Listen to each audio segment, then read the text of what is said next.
پڑھا کرے. ٹھیک.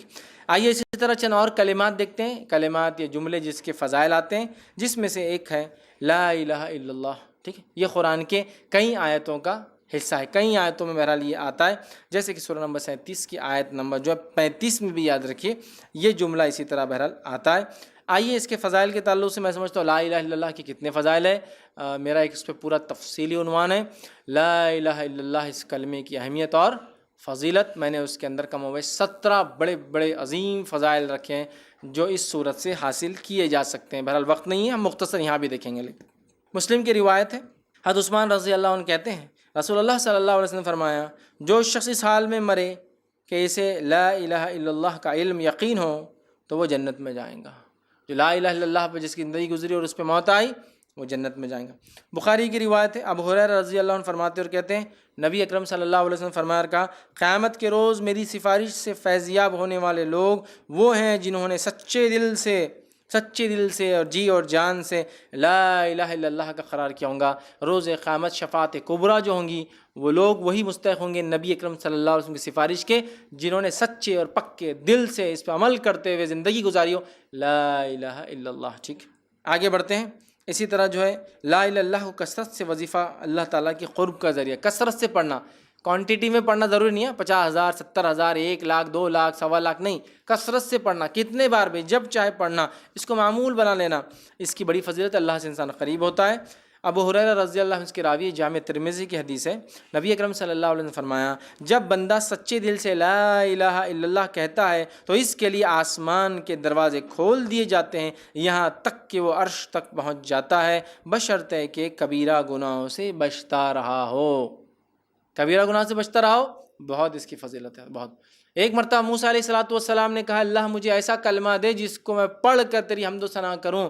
اللہ نے کہا لا الہ الا اللہ. موسیٰ علیہ السلام نے کہا اللہ یہ تو سب پڑھتے ہیں، مجھے کچھ اسپیشل چاہیے تھا. اللہ نے کہا موسیٰ کیا تم اسے معمولی سمجھتے ہو؟ اگر پلڑے میں میزان میں ساری کائنات ایک طرف رکھ دی جائے اور صرف لا الہ ایک طرف رکھ دیا جائے تو لا الہ الا اللہ کا پلڑا بھاری ہو جائے گا، بھاری ہو جائے گا. بہت افضل ہے. حدیث میں آتا ہے کہ ایک شخص جس کے 99 دفتر جو گناہوں سے بھرے ہوں گے، 99 دفتر، ہر دفتر کا سائز، ہر رجسٹر کا سائز، ہر نام عمل کا سائز اس کے زمین سے لے کے آسمان تک کھولا جائے گا رول ایک ایک. 99 ایسے رجسٹرز فل ہوں گے گناہوں سے اور سب کا حساب و کتاب ہوں گا. اللہ تعالیٰ کہیں گا اس کا بھی حساب و کتاب کیا جائے. وہ شخص کہیں گا اللہ میرا کیا حساب کرتا ہے، کیوں مذاق اڑاتا ہے میرا، 99 دفتر گناہوں سے فل ہے، کیا ہوں گا. لیکن اللہ کہیں گا آج انصاف کا دن ہے، ذرہ برابر بھی ناانصافی نہیں ہوں گی. فرشتوں سے حکم جاؤ اس کا جو نیکی دے دو، اسے ایک چھوٹا سا پیپر، حدیث میں آتا ہے مطلب 99 رجسٹر تو فل ہے گناہوں سے، چھوٹا پیپر بطاقہ، حدیث بطاقہ بولتے اس حدیث کو. بطاقہ بولتے آئی کارڈ یا وزٹنگ کارڈ کو جو جنرلی آپ گلف میں جائیں گے تو بولتے بطاقہ، آئی ڈی. ٹھیک، اسے ایک چھوٹا سا پیپر پہ لکھ کے دے دیا گیا 33 نیکی، ایک بطاقہ. سارے لوگ دفتر کے دفتر نیکیوں کے بھرے لے جا رہے ہیں. اس کے 99 دفتر فل ہے، رجسٹرز فل ہے گناہوں سے، ایک ایک کی وسعت زمین و آسمان کے برابر اتنے بڑے بڑے کھلیں گے، لیکن ایک بطاقہ ملے گا صرف. جب اللہ کے پاس جائیں گے اللہ کہیں گا اس کا حساب کتاب لاؤ. وہ کہیں گا اللہ کیوں مجھے شرمندہ کرتا ہے، کیا ہے کچھ بھی نہیں ہے میرے پاس. اللہ کہیں گا آج تو انصاف کا دن ہے، جو کچھ ہوگا. اور وہ ایک بطاقہ کہیں گے بس اتنا ہے میرے پاس، ایک چٹھی. جب وہ چٹھی کو کھولا جائے گا اس بطاقے کو، اس کے اس اعمال کو، تو اس پہ لکھا ہوگا لا الہ الا اللہ. چونکہ اس نے اس کو سچے دل سے مانا ہوگا، اس ایک کلمے کی وجہ سے وہ جنت میں چلا جائے گا. یہ کلمہ صرف کلمہ نہیں ہے، یہ کلمہ اپنے ساتھ تقاضے لاتا ہے. اگر یہ کلمہ چابی ہے جس سے جنت کھولی جا سکتی ہے تو ہر چابی کے دانت ہوتے ہیں. کنڈیشنز اس کلمے کے بھی ہیں. خالی لا الہ الا اللہ بولے جنت میں بیٹھا ہوا دیکھ رہے آپ نہیں ہوتا. جیسے ہر چابی کو دانت ہوتے ہیں نا، اس کے کنڈیشن ہے لا الہ الا اللہ کی. ورنہ پڑھ تو سب رہیں، اس کے معنی کو سمجھ کے اس پہ عمل کرنا یہ اصل چیز ہے.